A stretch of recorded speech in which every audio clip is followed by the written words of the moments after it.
Salut et bienvenue sur un nouveau numéro de votre magazine Afrobasket, l'émission, le numéro 285 dont je vous propose de découvrir le sommaire. Nous allons d'abord découvrir comment se préparent les équipes africaines pour les éliminatoires des Jeux Olympiques. Ensuite, nous reviendrons sur les éliminatoires de l'Afrobasket U18 de la zone 5 en Ouganda.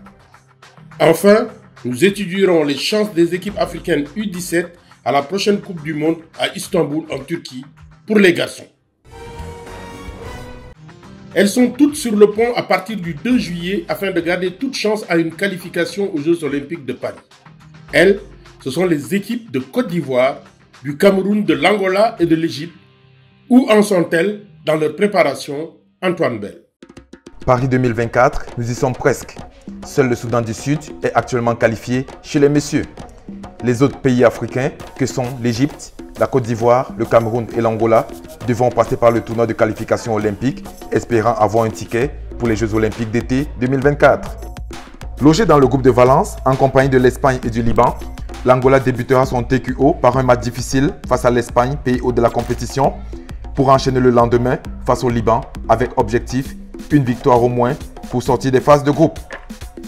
Actuellement en stage à Luanda, les Angolais auront comme tête de proue Fernando, premier Angolais à jouer en NBA, Childe Dundao, MVP de la finale de la Ligue angolaise 2024, sans oublier les talents émergents tels que Selton Miguel et Gilson Bango.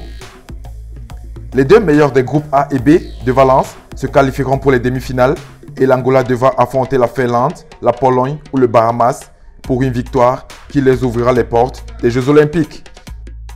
Médaille d'argent à l'Afrobasket 2021 et 27e à la Coupe du Monde de 2023, les éléphants ivoiriens cherchent à entrer dans l'histoire en se qualifiant pour la première fois aux Jeux Olympiques. La première nation au classement FIBA Afrique est logée dans le groupe A de la division qui évoluera à Porto Rico avec le Mexique et la Lituanie. Un seul mot, la qualification pour les Jeux Olympiques, comme l'espèrent les joueurs, mais aussi le président de la Fédération ivoirienne de basketball. Il faut seulement que nous puissions rassembler l'ensemble de nos joueurs, que nous ayons toutes nos forces à disposition pendant le TQO. Si tel est le cas, je peux vous dire que nous avons de fortes chances de gagner. Et donc tout dépend de notre organisation, de nos joueurs et du moment, parce qu'il peut y avoir des blessures ou d'autres défections. Mais si nous avons toutes nos forces, j'ai foi en nos capacités de nous qualifier. Le Cameroun participera à son deuxième TQO après celui d'Athènes 2008 avec pour objectif briser le signe indien et se qualifier pour la première fois aux Jeux Olympiques d'été. Les Camerounais, en stage en Lettonie depuis 10 jours, débuteront leur campagne dans le groupe B face au Monténégro pour ensuite le lendemain croiser le fer face au Brésil. Avec un seul objectif, se qualifier pour les demi-finales et affronter la Géorgie, la Lettonie ou les Philippines pour une place en finale avec au bout du tunnel un ticket pour Paris 2024. Après 2 victoires éclatantes à la Coupe du Monde FIBA 2023, les Égyptiens veulent remettre ça au TQO. Les Pharaons, en stage au Caire dans la plus grande discrétion, veulent faire sensation au TQO malgré un groupe assez relevé. En effet, ils rencontreront la République dominicaine, ensuite la Grèce, le pays hôte, pour espérer un ticket pour les demi-finales, où ils joueront contre la Nouvelle-Zélande, la Slovénie ou la Croatie pour enfin un ticket aux Jeux Olympiques Paris 2024. Dernière ligne droite dans la préparation des représentants du continent au TQO, les Africains attendent donc de voir qui de l'Angola, la Côte d'Ivoire, le Cameroun ou l'Égypte accompagnera le Sud-Soudan aux Jeux Olympiques de Paris 2024.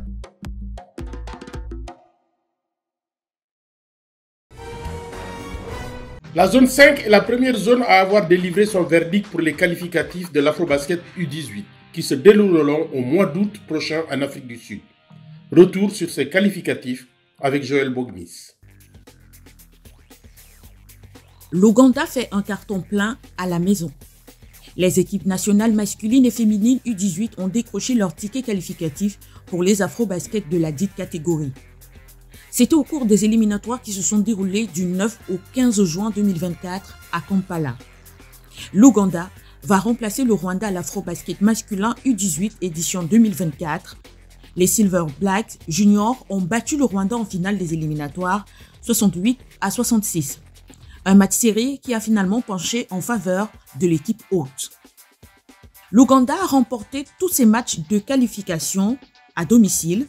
Le pays a fait sensation en s'imposant 103-43 contre la Tanzanie, malheureux finaliste de l'édition précédente. De toutes les 4 nations présentes à Kampala, le Rwanda représentait une réelle menace. Il était tenant du titre et compte 5 participations au championnat d'Afrique U18. Hélas, les choses ne se sont pas passées comme il espérait car après avoir obtenu son ticket qualificatif pour la finale contre le Kenya, le Rwanda est tombé devant l'Ouganda. Le Kenya termine sur le podium après sa victoire contre la Tanzanie, 79-71. Les Tanzaniens ferment le tableau avec un compteur néant. Chez les filles, l'Ouganda a réédité son exploit en validant sa qualification pour l'Afrobasket U18. Elle y était il y a 2 ans à Madagascar, malgré qu'elle soit passée inaperçue. Les Gazelles vont représenter une nouvelle fois la zone 5 à cette compétition qui se déroulera du 9 au 18 août 2024 en Afrique du Sud. Comme leurs compatriotes de sexe masculin, les Ougandaises ont écarté les Rwandaises du chemin de la qualification en gagnant la finale 82-52, soit un écart de 30 points. Elles étaient les grandes favorites à ces éliminatoires, un tournoi qu'elles préparaient depuis plus d'1 an à Kampala. Le Rwanda se contente de la 2e place au classement. Il est suivi du Kenya qui a marqué son grand retour dans la sous-région. Les Kenyanes avaient été absentes pendant 8 ans dans la zone 5. Elles ont essayé de donner le meilleur d'elles, mais ont été stoppées par l'Ouganda et le Rwanda. Le Kenya s'est imposé face à la Tanzanie à 2 reprises, en phase de poule, 57-47 et lors de la petite finale, 70-63. La Tanzanie a remporté un seul match dans cette compétition, une victoire qu'elle obtient en battant le Rwanda 70-69. Les équipes ougandaises rejoignent le Cameroun, le Mali, l'Égypte, l'Angola et l'Afrique du Sud déjà qualifiées pour les phases finales des Afrobasket U18.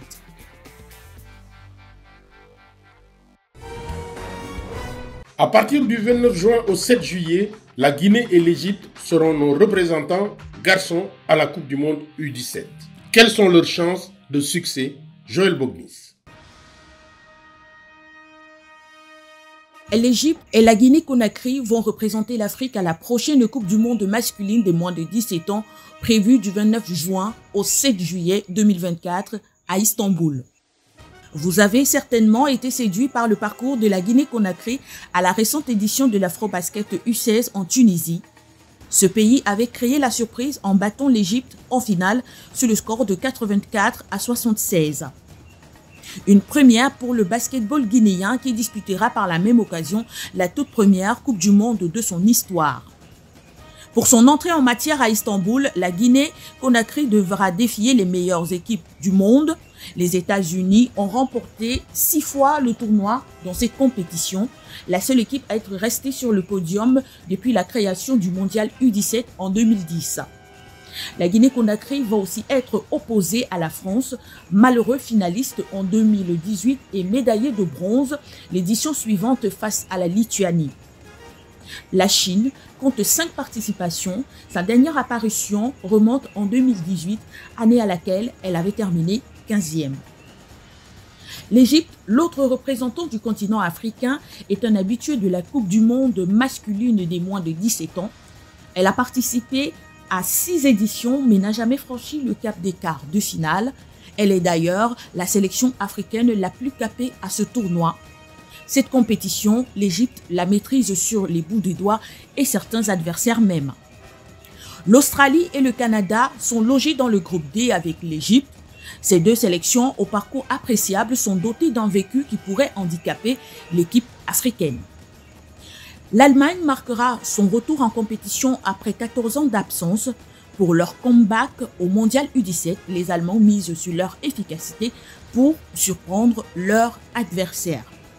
L'Égypte et la Guinée-Conakry savent donc à peu près à quoi s'attendre durant la Coupe du Monde masculine des moins de 17 ans prévue à Istanbul à partir du 29 juin 2024.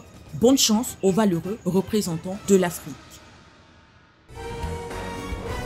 L'AS Douane, le club sénégalais, a raté sa campagne de la BAL saison 4 après avoir été éliminé dans les derniers instants par le Petro Atlético de Luanda, futur vainqueur de la saison. La seule satisfaction pour les Gablous, la récompense pour leur capitaine Alkali Ndour du trophée Ubuntu, Jonathan Orient. Le capitaine et meneur de l'AS Douanes, le Sénégalais Alkali Ndour, a reçu le trophée Ubuntu de la BAL 2024, succédant ainsi à l'Ougandais Tony Dribella, lauréat de l'édition 2023. Ce trophée vient récompenser un joueur de la BAL qui a su créer un impact positif au sein de sa communauté à travers ses actions. Seul le travail paye. Je peux dire que c'est le fruit que j'ai semé.